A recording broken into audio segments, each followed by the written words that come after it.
All right, let's get right into it. We're not here to talk about budgeting tips or the latest investment fads. We're here to map the hidden forces that really drive financial outcomes.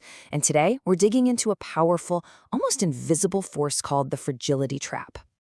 So let's start with a question that it seems kind of backward, right? Why is it that financial anxiety so often goes up right alongside someone's income? Why do so many successful, smart, high-earning people feel like they're just running on a treadmill, constantly feeling broke, and maybe one bad month away from everything falling apart? This is the absolute core of what we're talking about today. It's what we can call the high-income paradox.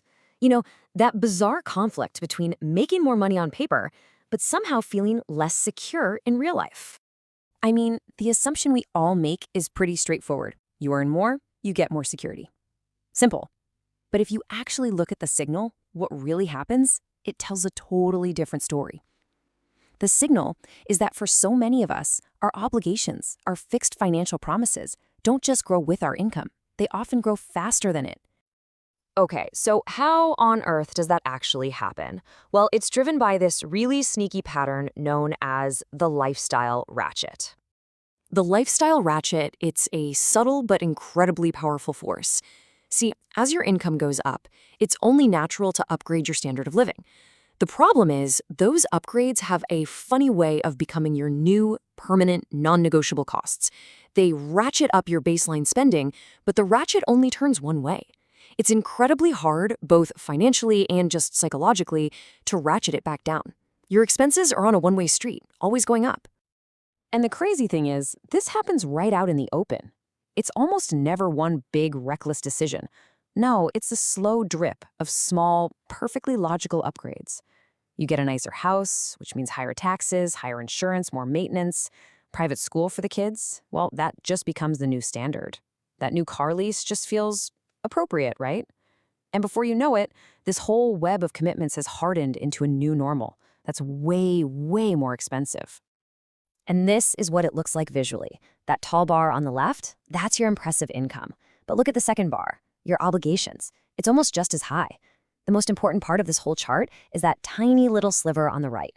That's your margin, your surplus, your wiggle room. And for so many high earners, it's dangerously, frighteningly small.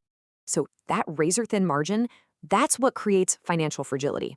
But the real danger, the reason it's a trap, is that this fragility is almost completely invisible when times are good. Let's look at how it manages to stay so well hidden. It's this really quiet, step-by-step process. First, your income goes up. Great. Second, you start adding these new essentials we talked about.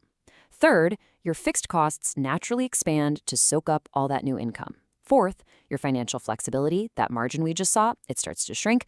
And then the final step, the risk you've just quietly loaded onto your life becomes totally invisible because, hey, your cash flow is still strong enough to cover everything, for now.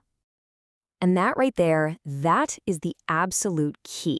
This underlying weakness, this total lack of a buffer, it stays completely hidden. The system feels strong from the inside, but it's only a matter of time because that fragility is hidden only until the income stops. So what's the actual real-world cost of not seeing this hidden fragility? That brings us to our fourth point, the price of misunderstanding.